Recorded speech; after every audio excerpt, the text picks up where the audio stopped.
अब आपको बताएं नाजरीन, मजे की बात, जिस तरह टेक्नोलॉजी में दुनिया तरक्की कर रही है, ठीक उसी तरह फ्रॉड करने वाले भी अब पीछे नहीं। आए दिन शहरियों के साथ मोबाइल स्कैम के सुनने को मिलती है, तो कभी ऑनलाइन फ्रॉड की खबर आ जाती है। आखिर साइबर दुनिया में आप अपनी प्राइवेसी का तहफ़्फ़ुज़ कैसे करें, इसी पर मजीद बात करने के लिए आज हमारे साथ मौजूद है पाकिस्तान के biggest cyber security expert रायद Ahsan. रायद Ahsan ने हमें ज्वाइन कर लिया, उनसे बात भी करेंगे। और हालिया दिनों जो है वो सऊदीया के शहर रियाद में एक सेमिनार भी हुआ है, cyber summit, cyber next summit के नाम से, जिसमें उन्होंने शिरकत भी की थी। अस्सलाम वालेकुम, वेलकम टू द शो रायद। वालेकुम अस्सलाम। वालेकुम अस्सलाम। अच्छा रायद, सबसे पहले तो मुझे ये बताइएगा कि ये जो फ्रॉड्स होते हैं मोबाइल ऐप्स के ज़रिए, मोबाइल आपका हैक कर लिया जाता है, इसमें मोस्टली जो परमिशंस देने का काम होता है, जो टर्म्स एंड कंडीशंस हम बिना पढ़े एक्सेप्ट करते जाते हैं और उन्हें परमिशन देते जाते हैं, इसका कितना परसेंट हाथ है?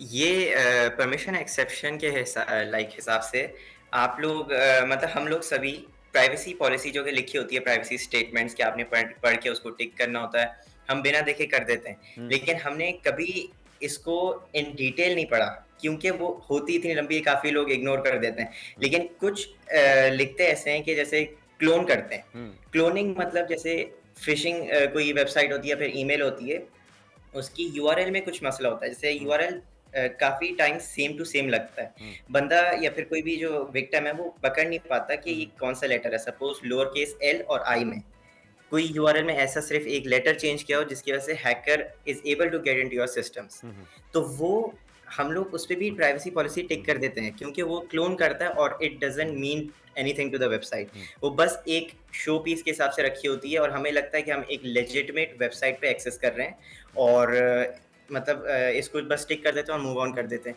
हाँ, वो तो जिसकी वज़ह बिल्कुल आपने से सही कहा हम जो राइट, कि थ्रेड इसे तो हम खैर आईपी एड्रेस के जरिए भी ट्रैक आउट करके इसके फॉलो अप ले सकते हैं, उसके तो बहुत सारे तरीक़ेकार हैं। मुझे ये बताइएगा राइट कि आप इस फील्ड में जिसे हम साइबर सिक्योरिटी भी कहते हैं और आजकल कॉमनर जो है वो उसे एथिकल हैकर जो है इस नाम से पुकारता है, तो इस फील्ड में आपका आना कैसे हुआ, कैसे ये जर्नी शुरू हुई? अच्छा, तो जर्नी मेरी असल में कोविड के दौरान शुरू हुई थी, हम्म। The year of 2020। तो उस वक़्त जैसे कि आप लोग सब जानते हैं कि सब कुछ ऑनलाइन हो गया था उस वक़्त, और एग्जैक्टली। लॉकडाउन में पढ़ाई भी ऑनलाइन थी, ई-कॉमर्स बहुत बूस्ट हो गया था। हम्म। तो उस वक़्त मैंने ये चीज़ नोट करी थी कि टीचर्स जो थे वो ज़्यादा अटेंशन नहीं दे पा रहे थे अपने स्टूडेंट्स की तरफ, हम्म। ना इतना एंगेजिंग कर रहे थे पढ़ाई को। तो मैंने एक डिसीज़न लिया कि मैं अपने पैशन, क्योंकि मुझे पता है कि मेरा गोल ये है हम्म। और ये पैशन मुझे मतलब यही मेरा करियर में मैंने एक्सेल करना है। हम्म। तो मैंने मॉर्निंग 6 से इवनिंग 6 तक मैं हसल करता रहता था इसी के पीछे विदाउट डिस्ट्रैक्शंस, और अल्हम्दुलिल्लाह टाइम यूटिलाइज़ करने के बाद मैंने जो अचीव कर चुका हूँ और आप लोग की दुआओं से और सपोर्ट से अचीव कर रहा हूँ, वो अल्हम्दुलिल्लाह फुलफिल हो रहा है। हम्म। और इसमें इंटरेस्ट मेरा हम्म। गेमिंग के ज़रिए आया था। अच्छा। गेमिंग जो आपको पता है कि जी, हम्म। आजकल आपको पता है वो जो PS4 कंसोल्स आते हैं, हम्म। तो उसमें एक गेम था वॉच डॉग्स के नाम से। हम्म। उसमें सब कुछ आपको हैकिंग के बारे में बताते थे कि हम्म। बंदा चलते-फिरते गाड़ियाँ हैक कर सकता है, मोबाइल फ़ोन हैक कर रहा है, सीसीटीवीज़। हम्म। तो मेरे अंदर ये क्यूरियोसिटी बढ़ती थी कि ये चीज़ एक्चुअल में होती है या फिर सारे हैकर्स ऐसे ही होते हैं कि अपने बेनिफिट के लिए हैक करते हैं। हम्म। लेकिन जब मैं अल्हम्दुलिल्लाह ऐसी एज में पहुँचा हूँ, तो मुझे अब पता चला है कि हैकर्स की कैटेगरी होती है। हम्म। जैसा कि आपने मेंशन किया एथिकल हैकर्स, हम्म। हम लोग वही हैं। हम हम्म। कंपनीज़ हमें हायर करती हैं, हम उनको हैक करें, उनकी हम्म। वल्नरेबिलिटीज़ बताएँ, हम्म। रिपोर्टिंग दें।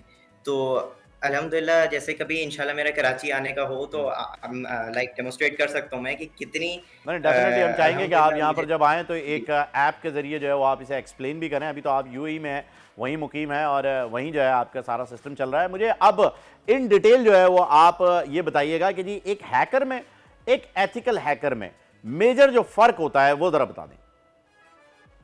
मेजर फ़र्क यही है कि मतलब हैकर्स अपने आप को हिडन रखते हैं और अपने बेनिफिट के लिए काम करते हैं हम्म। बस।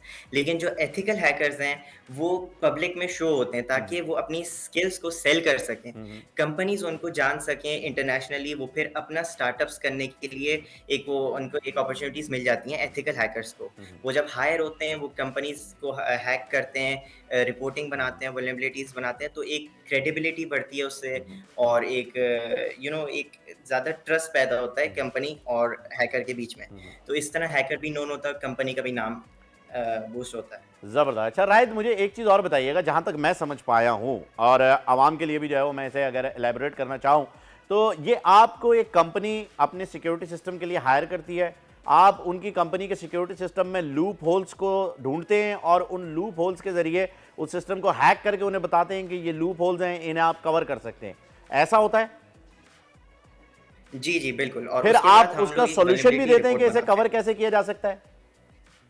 जी, ये मेरा बड़ी बिल्कुल ज़बरदस्त यही बात है। एम है कि एक ऐसा ऐसा एक स्टार्टअप हो हुँ, हुँ। जिसमें ऑल इन वन हो। हुँ, हुँ। आपको ब्लू टीम के साथ ब्लू टीम मतलब जैसे आपने बताया कि डिफेंसिव कि आप हुँ, हुँ। इसको हुँ, सिक्योर किस तरह कर सकते हुँ। हैं, वो भी और रेड टीम मतलब आप हैक किस तरह कर हुँ, सकते हैं। हुँ। मेरा यही एक एम है कि मैं एक ऐसा स्टार्टअप बनाऊँ जिसमें ऑल इन वन हो। हुँ, हुँ। एक हैकिंग भी करे कंपनी प्लस आपको सिक्योरिटी भी प्रोवाइड करे, एक्रीडेशंस हुँ, दे, हुँ। सर्टिफिकेशंस दे। हुँ, हुँ। ताकि आपके बिज़नेस को भी फ़ायदा हो, कंट्री को फ़ायदा हो और जो एजुकेशन है, जो यंगस्टर्स पढ़ना चाहते हैं साइबर सिक्योरिटी के बारे में, उनको भी फ़ायदा हो। बिल्कुल ऐसा ही है राइट, क्योंकि अक्सर ऐसा होता है कि जी साइबर अटैक्स का अब हम सुन रहे हैं कि अब दौर वो आ गया है कि जी आपके बैंकिंग सेक्टर के ऊपर भी साइबर अटैक्स हो रहे हैं, आपके फाइनेंशियल सेक्टर के ऊपर भी जो है वो साइबर अटैक्स होते हैं, जिसके ज़रिए बहुत ज़्यादा नुकसान होता है और इसे डायग्नोस करना, इसका पता लगाना, इसके पीछे जाना, ये एक आप जैसे जो कि आपकी फील्ड है एथिकल हैकर, उन्हीं का काम है और वही इसे बेहतरीन तरीके से कर भी सकते हैं। अच्छा मुझे ये बताइएगा कि इसे जो आपने एथिकल हैकिंग जो भी सीखी है और जो सॉल्यूशंस आप लेकर आ रहे हैं, आपने बताया कि आप इस एक प्लेटफॉर्म को लॉन्च करना चाह रहे हैं जिसके अंदर ये सारी चीज़ें वन यूनिट सॉल्यूशन के तौर पर मौजूद हों। अभी तक की आपकी अचीवमेंट क्या है राहिद? मैं चाहूँगा कि आवाम तक आपकी अचीवमेंट भी पहुँचे। जी, तो जैसा कि मैंने पहले बताया था कि मैं 2020 से स्टार्ट किया था हुँ, हुँ। लर्निंग फ़ेज़ में। हुँ, मैंने सर्टिफ़िकेशंस ली थी उस वक़्त और पर्पल टीमिंग की सर्टिफ़िकेशन मेरे लिए बहुत फ़ायदेमंद थी, अच्छा। जो कि वही जैसे मैंने आपको बताया रेड टीमिंग प्लस ब्लू हुँ, टीमिंग। हुँ।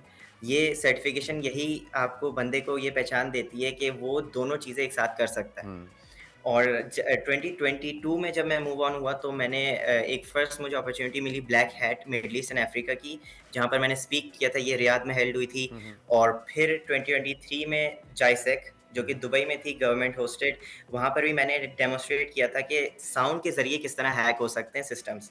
ओके। और देन आई जी, I also spoke at Cybernext hmm, hmm. Series in Riyadh hmm, hmm. And अभी जो रिसेंट मैंने दी है कॉन्फ्रेंस सिक्योरिटी कॉन्क्लेव की, वो क्यूएनए कंपनी से हेल्ड थी दुबई में और गवर्नमेंट होस्टेड थी, हुँ, जिसमें मैंने ये डेमोन्स्ट्रेट किया था हुँ, कि एंड्रॉयड फ़ोन्स जो कि फुली हुँ, पैच्ड होते हैं, फुली सिक्योर होते हैं, उनको एक हैकर 2 मिनट के अंदर किस तरह हैक कर सकता हुँ, है। हुँ। जिसकी वजह से काफ़ी ऑडियंस कैप्टिवाइज़ मतलब काफ़ी शॉक हुई थी हुँ, हुँ। और I was also featured on gulf news for this hmm, hmm. Shocking hack अच्छा और राइट, मुझे ये अल्हम्दुलिल्लाह एक बताइएगा कि अब आउटस्टैंडिंग आपने जब ये लीडरशिप। बात कर ही दी है कि ये 2 मिनट के अंदर फ़ोन जो है एंड्रॉयड को हैक किया जा सकता है।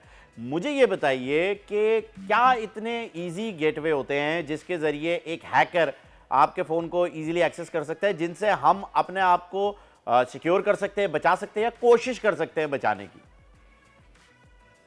ईज़ी गेटवे तो नहीं कह सकते मतलब जैसे हर एक सिस्टम की अपनी कॉम्प्लेक्सिटी लेवल्स होती हैं। हुँ, हुँ, सपोज़ मैंने जो हैक किया था उसकी अब जो कंपनी जिसने मोबाइल बनाया है हुँ, वो अपनी तरफ से पूरी सिक्योरिटी प्रोवाइड करेगी। हुँ, लेकिन जो यूज़र है मोबाइल का हुँ, उसकी भी रिस्पॉन्सिबिलिटी बनती है कि वो अपने एसेट्स अपने डिवाइसेज़ को सिक्योर रखे हुँ, और काफ़ी टाइम्स ये होता है कि इंस्टॉलेशन फ्रॉम अननोन सोर्सेज़ हुँ, हुँ, ये कर देते हैं ताकि अपना प्रोग्राम चल जाए। गूगल पे लोग काफ़ी टिक मार्क कर देते हैं इसको कि मैंने बस डाउनलोड करना और मेरा काम हो जाए। हुँ, हुँ, लेकिन उनको ये नहीं पता कि ये काफ़ी एप्लीकेशंस जो होती हैं, प्रोग्राम्स होते हैं, ट्रोजनाइज़्ड होते हैं। हुँ, हुँ, कि सामने अच्छे मतलब सामने आपको ऐसा लगता है कि ये लेजिटिमेट प्रोग्राम है, लेकिन पीछे एक मैलिशियस प्रोग्राम्ड कोड जो होता है, वो हुँ, एग्ज़ीक्यूट हो जाता है और आपका पूरे एसेट्स, आपकी कॉन्फिडेंशियल हुँ, हुँ, डेटा एक्सेट्रा सब कुछ हुँ, हैकर के हाथ में आ जाता है। हुँ। तो मैं ये कहता हूँ कि ये यूज़र जो एंड पॉइंट यूज़र है मोबाइल का या फिर किसी भी डिवाइस का, उसकी रिस्पॉन्सिबिलिटी भी है कि अपने एसेट्स को इसे प्रोटेक्ट करे। डिफरेंशिएट कैसे किया जा सकता है? कोई ईज़ी वे है जिससे हमें ये पता लगा सकें,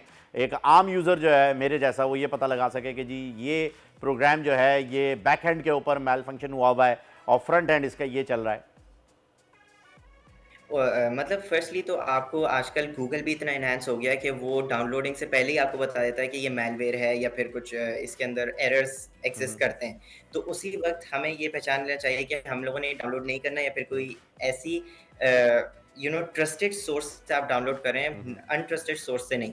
और सेकेंडली कि जैसा कि पहले मैंने बताया एआई इमर्ज हो रहा है, उसके साथ टेक्नोलॉजी भी इमर्ज हो रही है और साइबर सिक्योरिटी भी इमर्ज हो रही है उसके साथ, क्योंकि जिस जिस तरह एआई बढ़ रहा है उस तरह वल्नरेबिलिटीज भी बढ़ रही हैं। और एक हैकर का यही मकसद है कि वो दिन ब दिन सोफिस्टिकेट हो हैकिंग में और जल्दी काम कर सके अपना, क्योंकि हैकर्स इतना टाइम अब वो नहीं चाहते कि हम लोग इतना टाइम ले विक्टिम तक पहुंचने बिल्कुल के ऐसा लिए। ही राइट, तो क्योंकि विक्टिम की नॉलेज एंटीवायरस बनाना एक हैकर का काम है, एथिकल हैकर का काम समझ लीजिए एक एंटीवायरस का बनाना है, लेकिन उससे पहले वायरस बना होता है जो कि हैकर बना के आपके सिस्टम में घुस जाता है। तो आपको बहुत ही ज़्यादा क्विक होना पड़ेगा, बहुत ज़्यादा शार्प होना पड़ेगा। थैंक यू सो मच राहिद, आप हमारे साथ थे और बड़ी ज़बरदस्त इन्फॉर्मेशन आपने दी है कि जी अपने फ़ोन की और अपनी डिवाइसेस की हिफाजत जो है वो आपने खुद करनी है और जितनी भी चीज़ें हैं वो आपने खुद ही संभालनी है। तो बस जाते जाते कोई टिप जो है अगर आप देना चाहें तो हमारे यूज़र्स को, मोबाइल यूज़र या डिवाइस यूज़र्स को, तो ज़रूर बताइएगा। मोबाइल यूजर्स, जितने भी जो टेक्नोलॉजी यूजर्स हैं, उनको मैं यही बोलूँगा कि आप साइबर सिक्योरिटी से अपडेटेड रहें ज़रूर, क्योंकि साइबर सिक्योरिटी और जो किसी भी टाइप की सिक्योरिटी आप एसेट्स को संभालना चाहते हैं, वो आपकी फैमिलीज़ प्राइवेसी, आपकी कंपनी की रेपुटेशन को भी इफ़ेक्ट कर सकती है। तो व्हाट बिल्कुल आई ऐसा ही है। से thank you that so much you should Rahid, have आप नॉलेज हमारे अबाउट साथ साइबर थे। राहिद एहसन, बहुत ही ज़बरदस्त आपने जो है हमें सारी चीज़ें बताई। Thank you so much. Subscribe करें और बेल दबाएं ताकि कोई खबर रह न जाए।